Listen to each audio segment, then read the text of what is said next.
Hello, everyone, and welcome to an afternoon for kid book lovers, a book and reading suggestion event from the Oakville Public Library. Today, all of our librarians will be talking about different books that we think are great for your summer reading. So let's get started.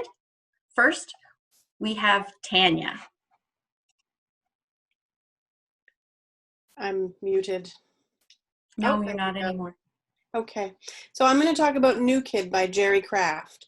If you've ever been the new kid, then you probably know a little bit about what 7th grader Jordan Banks is about to face when his parents send him to Riverdale Academy Day School.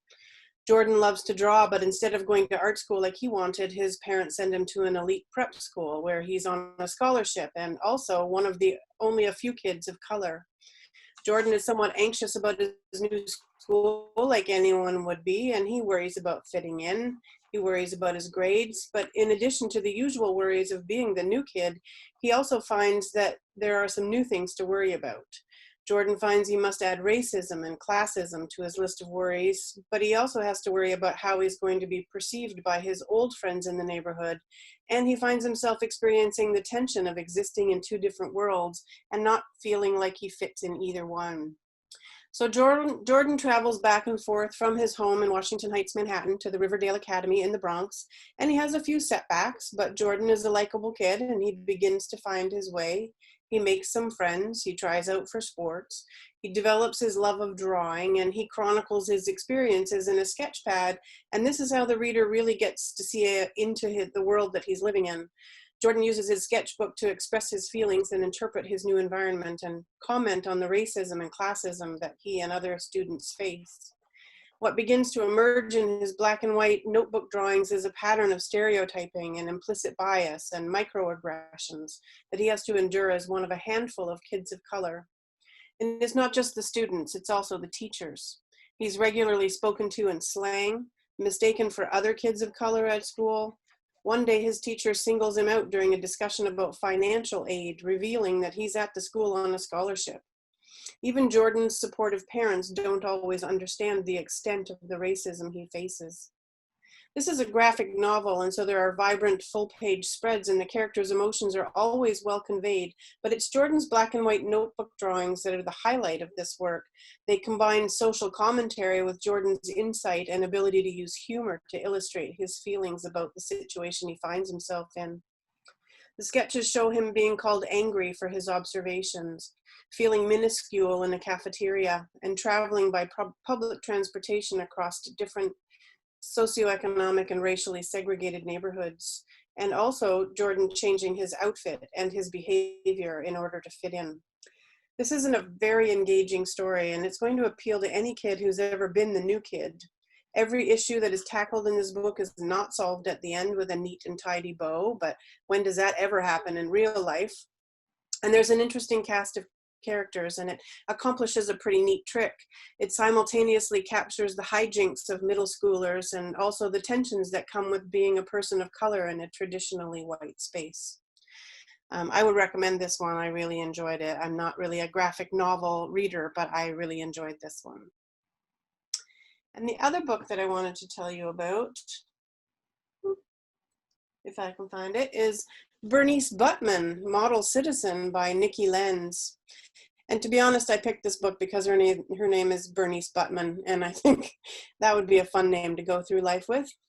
Bernice Buttman is the biggest bully in the 5th grade, and she's proud of it. When you're a Buttman, the label bully comes with the territory.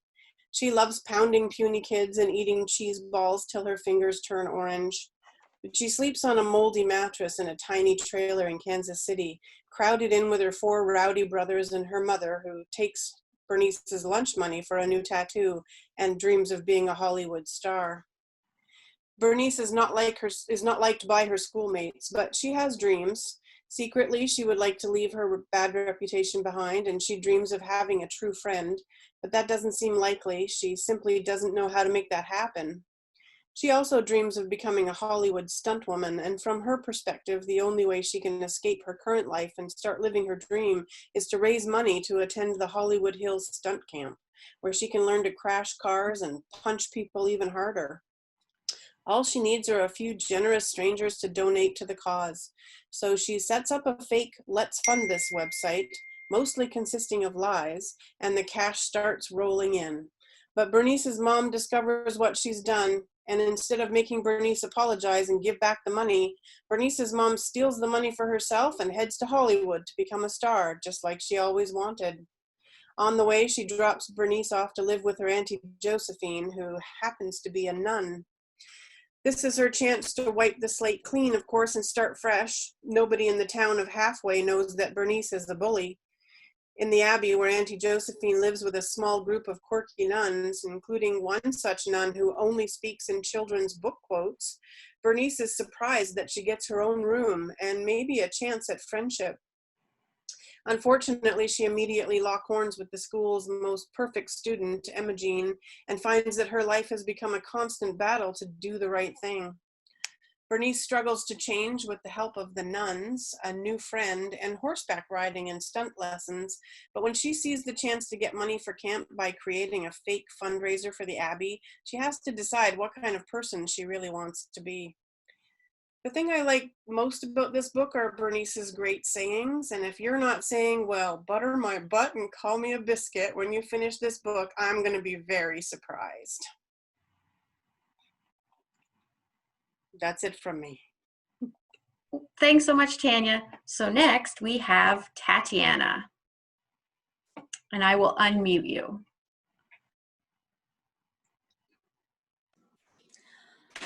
Hi, I'm Tatiana, and I'm gonna talk today about a book by Bridget Kemmerer, A Curse So Dark and Lonely. So probably from the title of the book, we can have a feeling that it's a fantasy.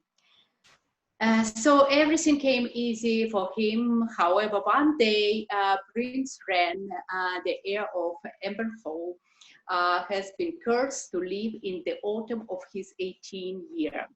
So that he can be saved anytime if a girl will fall in love with him. Each time a new autumn begins, and the events and people from the previous one are stored for the next one. So Ren doesn't grow older, but he becomes a vicious and arrogant beast, hell-bent on the destruction of his castle, family, and every last shred of hope. And here we see a girl, and nothing easy comes to her. Her name is Harper, and she's a 17 years old girl in modern day Washington, D.C.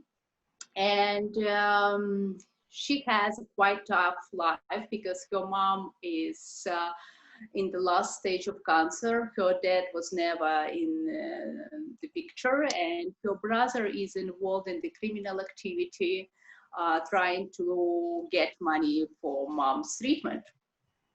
So helping his brother actually standing and sort of making sure that the brother is doing a good deal with his criminal activities. She is helping someone on the street in Washington and suddenly dragged into a magical world, a fairy tale land ruled by Prince Ren. Harper doesn't know where she is and what to believe. A prince, a curse, a monster, doesn't seem to be normal. As she spends more time with the prince, she starts to understand what's going on, and Prince realizes that Harper not just another girl to charm. More to add to it, that Harper herself, she has a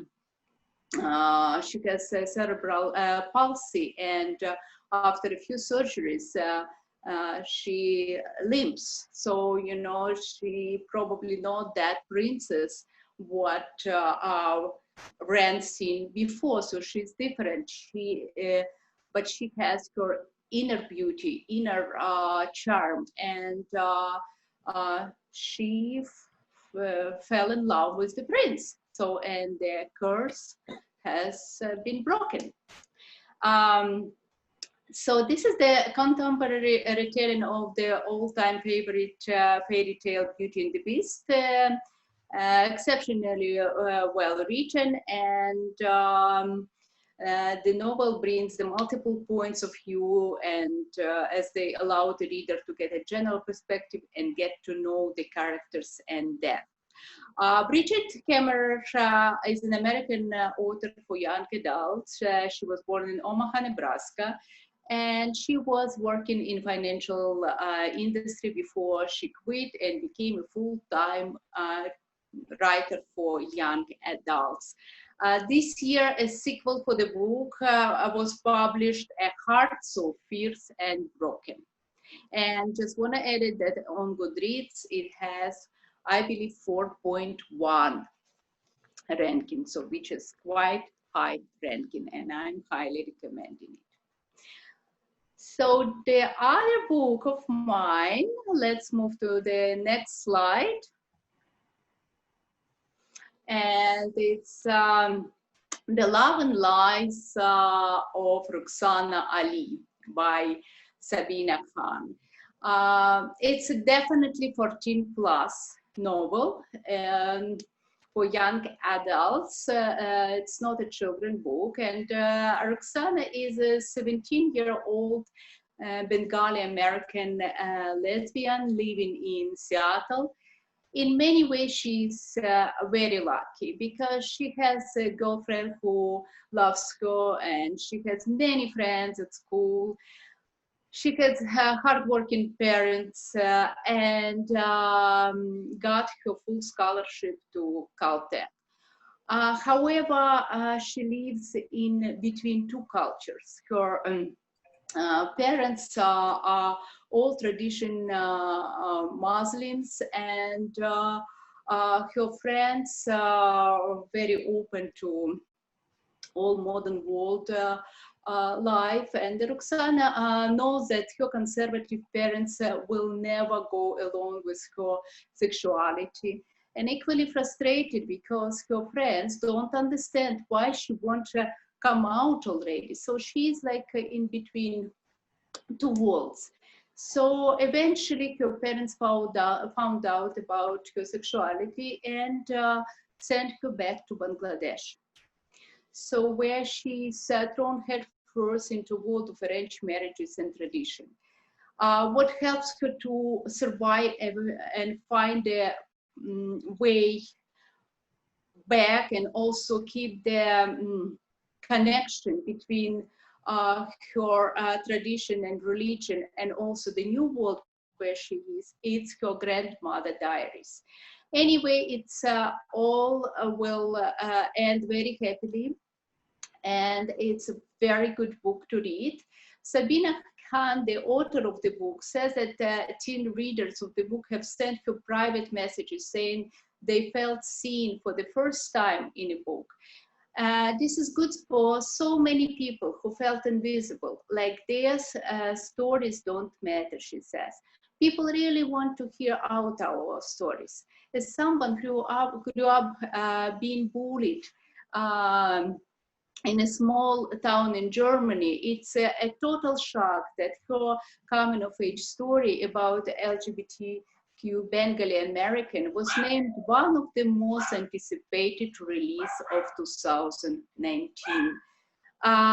When she was in the third grade, her family, I'm talking about the author Sabina Khan, her family relocated to Bangladesh, and so where she learned about her roots, because as I said, she lived in Germany, and then she immigrated herself to the United States. She lived in Texas, Corpus Christi, and finally she moved to Vancouver, British Columbia, Canada, and brought her business with her. What is she doing actually? Besides writing novels, she has her tutoring business. She's tutoring math, English, and chemistry. Anyway, Khan is thankful that she settled in a diverse community in Vancouver, because when her youngest daughter turned 17, she came out as bisexual. Han says she was proud that her shy daughter felt confident and safe enough to share her sexuality with her parents because she knew she would receive unconditional love and support. That's all from me. Thanks, Tatiana.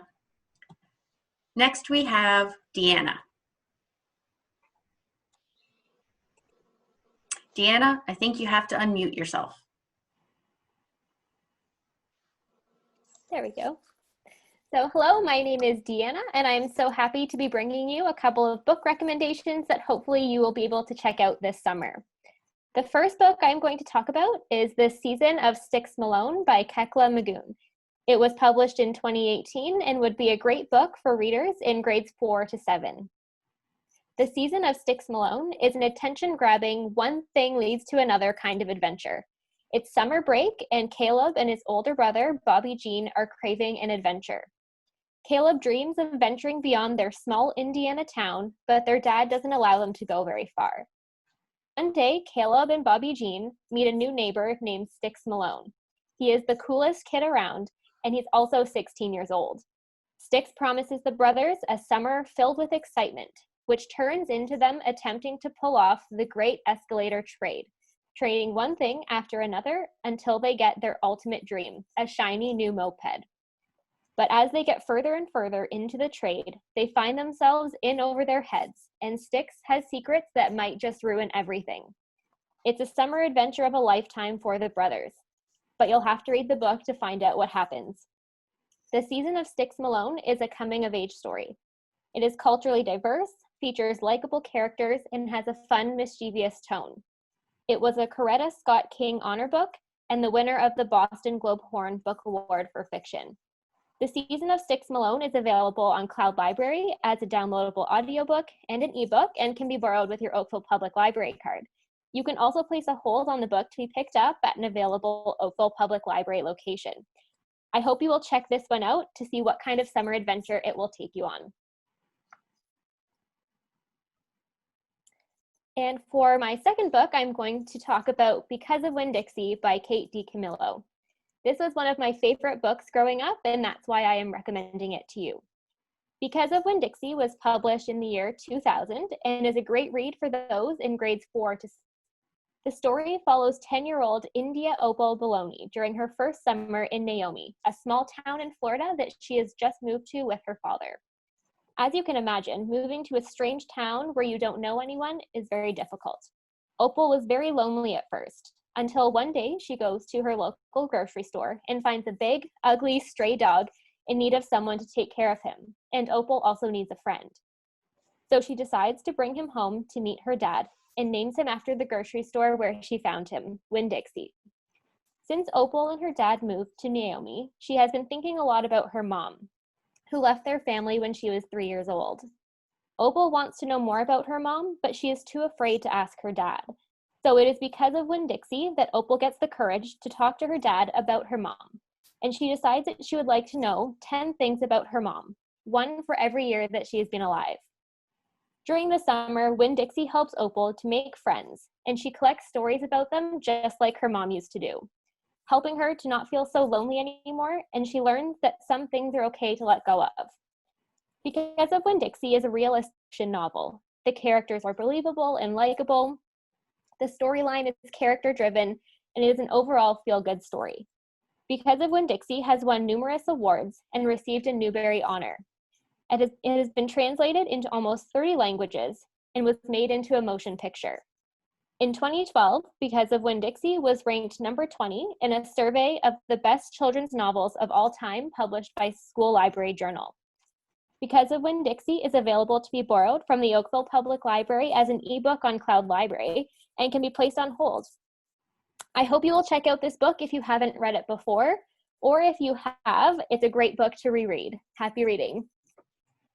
Thanks, Deanna. Next, we have Lori. Hi, everybody. Can you hear me? You can hear me? Okay, good. Okay, so my first choice is called Killer Style, How Fashion Has Injured, Maimed, and Murdered Through History by Sarah Marie McMahon and Allison Matthews David. It is a nonfiction book recommended for grades 5 to 8. You may simply think of fashion as looking good or feeling comfy, but sometimes what we wear or how it is made can be harmful and even deadly. The book is done in a magazine style with photographs, vintage art, and cool facts. It's divided into 3 parts: horrified heads, miserable middles, and unlucky legs. You'll find tales about everything from impractical 10-inch heels, long scarves getting entangled in machinery and strangling their wearers, to poisonous green dye, to thousands of garment workers being killed or injured in unsafe factory buildings. In the Victorian era, it was believed that heat could cure illness. Flannel, a soft woven fabric, was in high demand, but not affordable for many families. Manufacturers developed flannelette as a cheap alternative, but it was highly flammable. In the poorer houses, where people used open flames for heating and cooking, this often ended in tragedy. In England alone, within a 5-year period, more than 1,800 children burned to death while wearing flannelette pajamas. Marie Curie's prize-winning discovery of radium was a total media sensation. Companies claim their products contain radium to boost sales.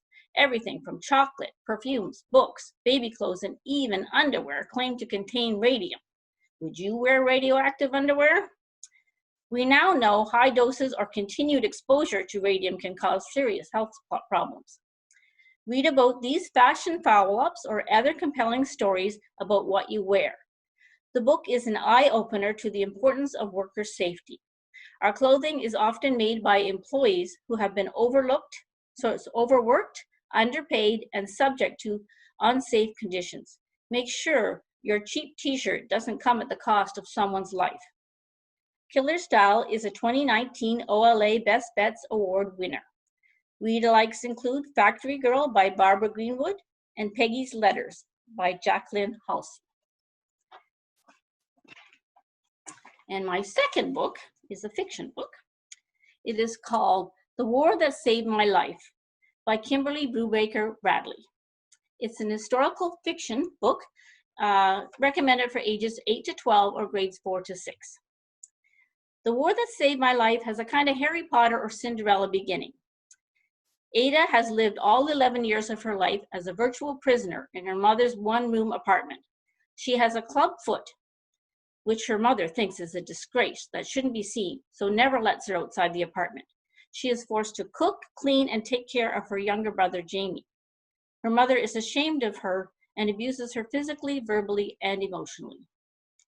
Although she is envious of her brother, Jamie, because he can go to school and is free to come and go as he pleases, she truly loves him. With the break of World War II and the threat of bombing, many children in England are sent off to the countryside. Ada's mother decides to send Jamie away, but Ada is determined not to be left behind and sneaks onto the train with him. Ada and her brother are reluctantly taken in by Susan Smith, who claims she knows nothing about looking after children. Susan's care and kindness turn out to be more than enough and is life-changing for Ada. This emotional and moving story will have you rooting for Ada as she battles trust issues, fears, and physical barriers in a fight to prove her clubfoot does not define her. This emotional and moving story will have, The War That Saved My Life is both heartbreaking and uplifting. It is about escape and recovery and the healing powers of love and respect. The book has received many awards, including the John Newbery Medal. If you like this book, you'll most definitely want to read the sequel, The War I Finally Won. Read-alikes include The Road to Paris by Nikki Grimes, Children of the King by Sonia Hartnett, Making Bombs for Hitler by Marcia Forchek-Skypuch, and also the classics Little House on the Prairie by Laura Ingalls Wilder and Anna Green Gables by Lucy Maud Montgomery may appeal to readers who like this book. Enjoy. Thanks so much, Lori. Next up, we have Eric. Hi, everyone. I'm here to tell you about a great book. It's called A Good Kind of Trouble by Lisa Moore Ramey. Shayla, or Shay, is a 12-year-old girl living in California who happens to be Black. Her best friends are not. Isabella is Puerto Rican and Julia is Japanese, and they call themselves the United Nations. If you've ever seen the Netflix show, Never Have I Ever, there is a very similar vibe with these friends and with the main character, trying to figure out how she fits within her culture, but also as a student in the school. Shay's older sister is an activist with the Black Lives Matter movement, and Shay doesn't really feel the passion that she does until there's a shooting of an unarmed Black man by police who seems to get away with it, and she finds herself changed by this. This book is a really good learning tool about what Black Lives Matter really means. It does not mean that only Black lives matter, but sometimes it seems like Black lives don't matter.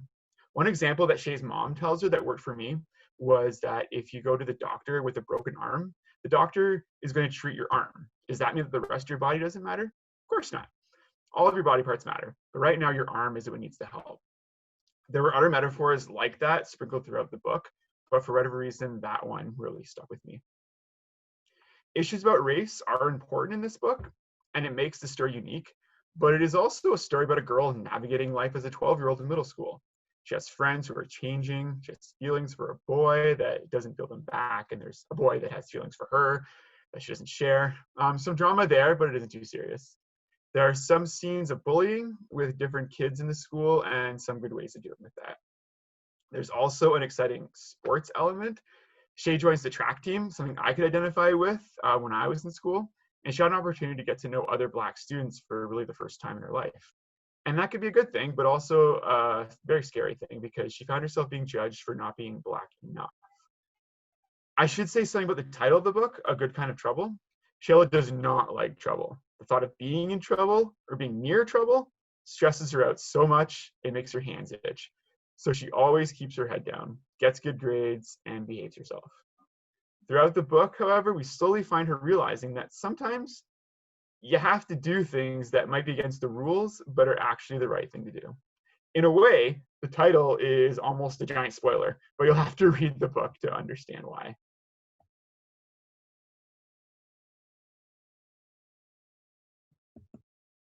All right, my next book is called My Life as a Diamond by Jenny Manzer. And if you follow the Forest of Reading, this book was nominated for a Silver Birch Award this year in 2020. This is a story about Casper Kaz Cadvin, a boy who is obsessed with baseball. Kaz was born and raised in Toronto, and like me, is a huge Blue Jays fan. Kaz's dad gets a new job based in Seattle, a city in Washington across the continent, and the family moves. A lot of 10-year-old kids would probably be pretty upset to leave their friends, relatives, and favorite baseball team, but Kaz was ready to get out and start a new life because Kaz had a secret, and once that secret got out, life in Toronto was unbearable. He quickly lost nearly all of his friends and not even have the support of his baseball team. Kaz was born as Cassandra, or Cassie, a girl, but he believes that was a mistake and he's a boy, and that is how he wants to live his new life in Seattle. The fact that Kaz is not living the gender he was assigned at birth is definitely a factor throughout this book, and this might be a topic that you aren't used to reading about, so it's a good chance to learn about the issues involved in this topic and some of the struggles that someone like Kaz has to go through. That being said, at its core, this is a baseball book. There are references to famous Blue Jays and other Major League Baseball players, and a lot of play-by-play action of the games that Kaz plays in. You don't have to be a baseball fan to enjoy this book. You can like any sport or even just enjoy stories about friendship. There's a lot of elements of humor and some light suspense about Kaz handles the pressure of his situation combined with the pressures of playing in important baseball games. If you like stories with different kinds of characters and how they relate to each other, you'll appreciate this. Kaz's team is not very good at baseball. They're good kids, and in many cases, funny kids, or just a little odd sometimes. This is a quick and easy read. It's less than 200 pages. Some of the stuff in the book might be a bit hard to understand, and at the end of the book, the author suggests a lot of resources to take a look at if you have more questions about people like Kaz who are not born the gender that they believe they are. Thank you. Thanks, Eric. Okay, up next we have Christine.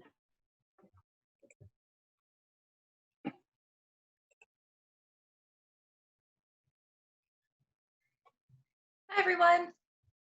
Okay, guys, so we're going to start off with my first pick. It is Little Leaders, Bold Women in Black History by Vashti Harrison. So this book is perfect for anyone ages 8 to 12 or grades 3 to 6. It is a nonfiction work, and it is a collection of biographies. So I'll just start off by saying I am a very, very big Vashti Harrison fan.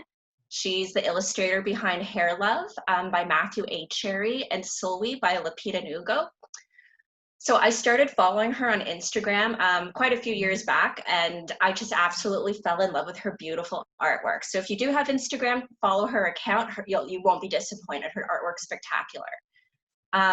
So our illustrations typically feature people of color. She's a writer, she's an illustrator, she's a filmmaker, and her film and other artwork typically feature Caribbean heritage and folklore. So it's very, very interesting. Little Leaders introduces readers of all ages to 40 women who changed the world. It's an important book for all ages. Little Leaders educates and inspires as it relates true stories of 40 trailblazing Black women in American history. Illuminating text paired with irresistible illustrations bring to life both iconic and lesser-known female figures in Black history, such as abolitionist Sojourner Truth, pilot Bessie Coleman, chemist Alice Ball, politician Shirley Chisholm, mathematician Katherine Johnson, and poet Maya Angelou. This is just a taste of some of the other people out there, because filmmaker Julie Dash and so many other people are included in this biography work. Among these biographies, readers will find heroes and role models and everyday women who did extraordinary things. So bold women whose actions and beliefs contributed to making the world better for generations of girls and women to come. Whether they were putting pen to paper, soaring through the air, or speaking up for the rights of others, the women profiled in these pages were all taking a stand against a world that didn't always accept them. The leaders in this book may be little, but they did something big and amazing, and they inspired generations to come. So it is fantastic. History lovers, fans of adorable artwork, and anyone who wants to read an inspiring book will absolutely want to check this out. If this is just kind of whets your appetite and you want some more biographies to check out, I would really suggest What Color Is My World? The Lost History of African American Inventors by Kareem Abdul-Jabbar. Good Night Stories for Rebel Girls by Francesca Cavallo. And this one's fantastic too as a follow-up, Little Legends, Exceptional Men in Black History, also by Vashti Harrison. So all these titles that I mentioned are available through OPL. You can check them out on our website.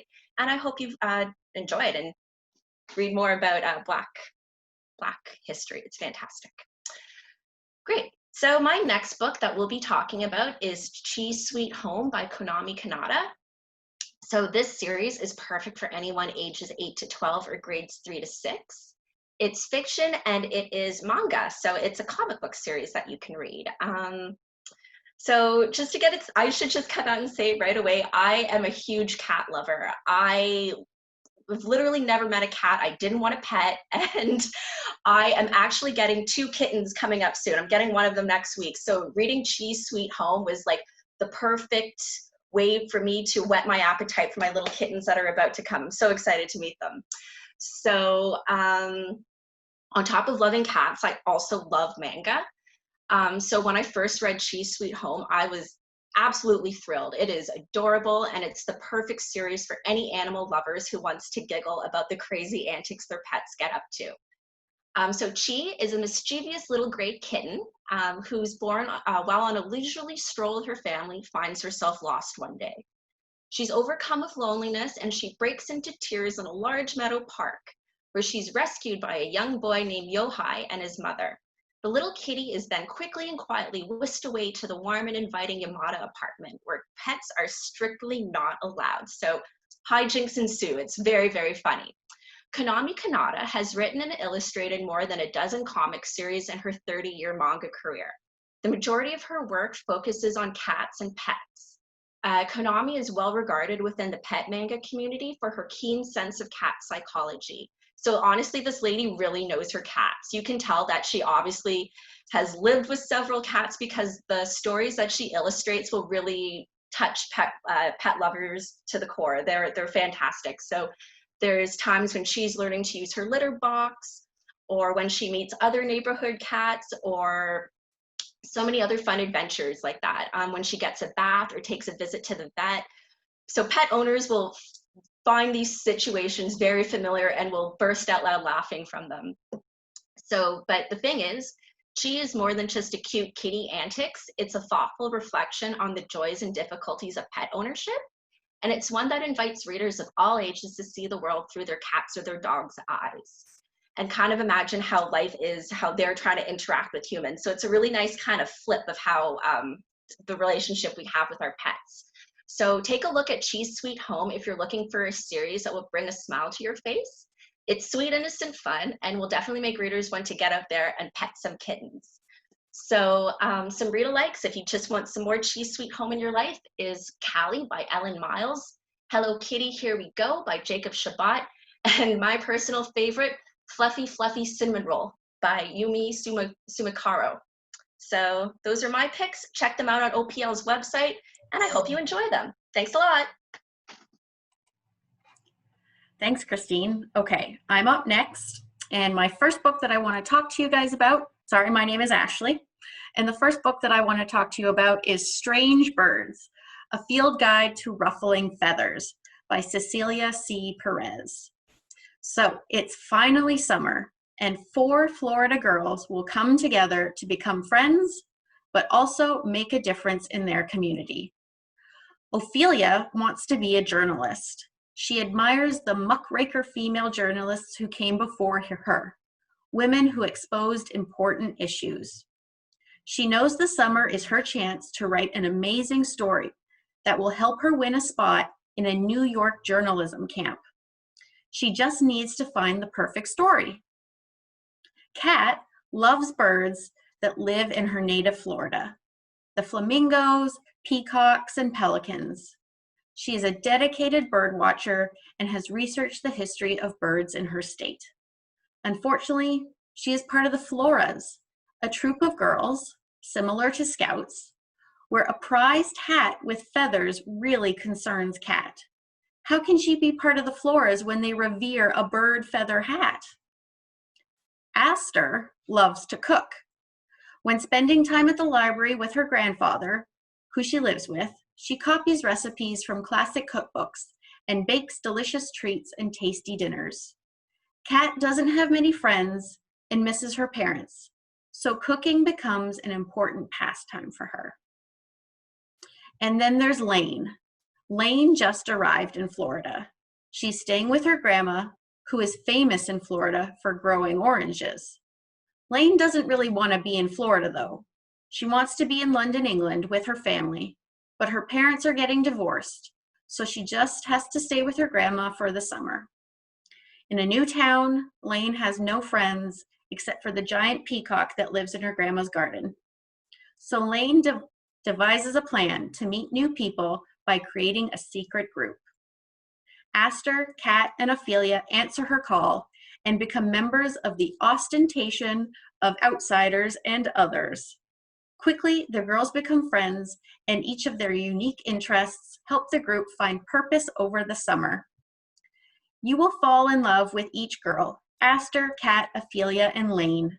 They each have unique personalities and interests that the others enjoy exploring and learning about. Aster's love of cooking keeps the group fed. Lane's love of art helps connect the girls. Kat's love of birds gives the group purpose, and Ophelia is delighted to keep notes of their adventures and hopes to write the perfect story. In addition, all the girls embrace their backgrounds, including African American, Cuban American, Bahamian, and Italian. Strange Birds is a feel-good story that makes you think. The writing style is attention-grabbing, and each character is thoughtfully described, and you'll wish you could become a member of their Ostentation of Outsiders and Others. This book is suitable for readers in grades 4 to 7, and read-alikes include Dork Diaries, books by Meg Cabot, and Each Tiny Spark by Pablo Cartella.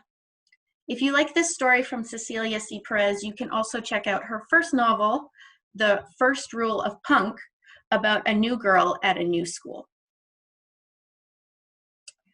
So my second book is more of a classic, Jacob Tutu Meets the Hooded Fang by Mordecai Richler.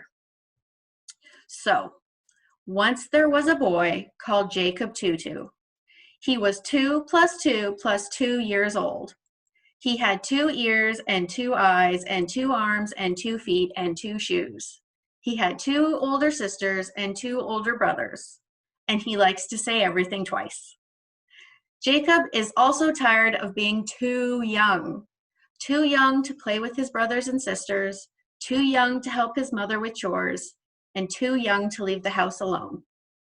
Until finally, his father relents and sends Jacob on an errand down the street for 2 ripe, firm tomatoes. 2 ripe, firm tomatoes, Jacob Tutu repeats to the grocer, but not everyone thinks Jacob Tutu and his 2 twos are too funny. Why does Jacob repeat everything? Is he making fun of you? Is he making fun of a grown-up? Making fun of grown-ups will not do. And before Jacob Tutu knows it, he's been hauled off to court and sent to the abominable children's prison, home of the Hooded Fang. How will Jacob Tutu get himself out of this mess? All the other children in the prison, all desperados, swindlers, and bubblegum smugglers, and chocolate bar addicts, boys who want bigger allowances, and girls who grow out of their shoes too soon, they all warn Jacob to fear the Hooded Fang. You'll have to read to find out the fate of Jacob Tutu. This is a fast-paced action story with villains and heroes and surprises. Jacob Tutu is also funny. You'll end up loving this story. If you end up loving this story, you can also find Jacob Tutu and the Dinosaur, Jacob Tutu's First Spy Case, and Jacob Tutu on the High Seas. Jacob Tutu Meets the Hooded Fang is a juvenile fiction title suitable for ages 9 to 12.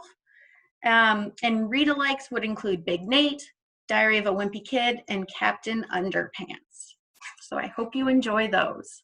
And now, last but not least, I'm going to pass it over to my colleague, Jennifer. Hello, everyone. I'm Jennifer, and the first book that I would like to present to you today is Brown Girl Dreaming. This is an autobiography by the author Jacqueline Woodson. She has written other books, such as The Day You Begin, and This is the Rope, A Story from the Great Migration, which are picture books for kids. So Brown Girl Dreaming chronicles the author's upbringing in the 60s and 70s in New York and as well as the segregated South Carolina. This book, published in 2014, was the winner of the National Book Award for Young People's Literature, the Coretta Scott King Book Award, and the NAACP Image Award. This book, written entirely in verse, is shelved in the library under the juvenile nonfiction poetry section. However, this book does not read like your typical poetry book, as each chapter is a separate poem. As quoted in a review by the New York Times, this book is a book full of poems that cry out to be learned by heart. These are poems that will, for years to come, be stored in your bloodstream. In the free-flowing rhythmic verse, Jacqueline Woodson details her upbringing that is set in 2 different worlds: the northern United States in both Ohio, where she was born, and New York, where she grew up, as well as the segregated South Carolina. Jacqueline, born in 1963, during the early days of the Civil Rights Movement in the United States. She recounts that she was born not long from the time or far from the place where her great-grandparents worked the deep, rich land, unfree, dawn till dusk. During the course of the early part of her life, the author makes several trips down south where she witnesses segregation firsthand.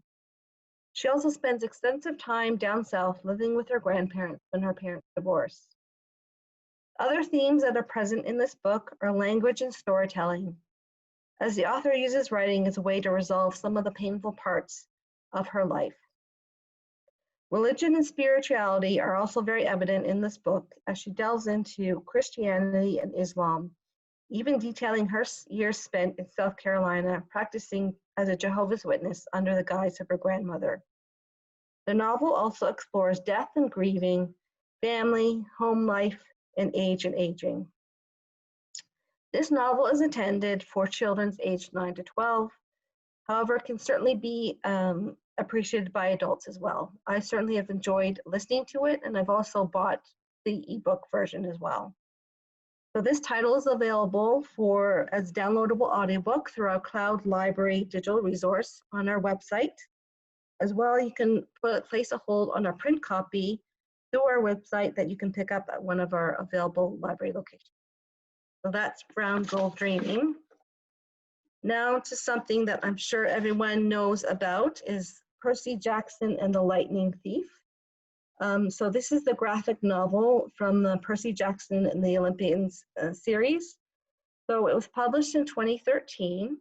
It is an adaptation of the original book in the series that was created by the author Rick Riordan. In addition to this immensely popular book, it has also been turned into a movie. And some of the other books in this series include The Sea of Monsters, The Titan's Curse, and The Battle of the Labyrinth. So Percy Jackson is an ordinary 12-year-old boy with dyslexia trying to survive boarding school and bullies when he finds out that the monsters in his textbooks are just coming to life, or are coming to life. He soon finds out that he is not so ordinary at all. He is in fact a half-blood, the son of Poseidon, the king of the sea, and a mortal mother, so he is a half-blood. When his mother disappears, taken by an evil demigod, he is sent to Camp Half-Blood, which is a camp for the children of Greek gods. It is here he learns the truth about the Greek gods and how they are not such a myth at all. Poseidon's brothers are Hades and Zeus, and when Zeus's master lightning bolt is stolen, Percy is framed for the theft. He and two of his friends, Grover and Annabeth, travel across the country to the gates of the underworld to claim it back before the summer solstice. This is the date in which Zeus will declare war on Poseidon. This is an enjoyable book and shows how one ordinary person is capable of extraordinary things and how things are not always as they seem. It explores the themes of good versus evil and as well as friendship. I read very few graphic novels, however, I greatly enjoyed this one, as the illustrations are so vibrant and leap off the page, bringing the story to life. This novel is for children aged 9 to 12, and perfect for those that like action-packed and fast-paced books. At 135 pages, this book is a page-turner and would be perfect for those reluctant readers as there is very little text on the page.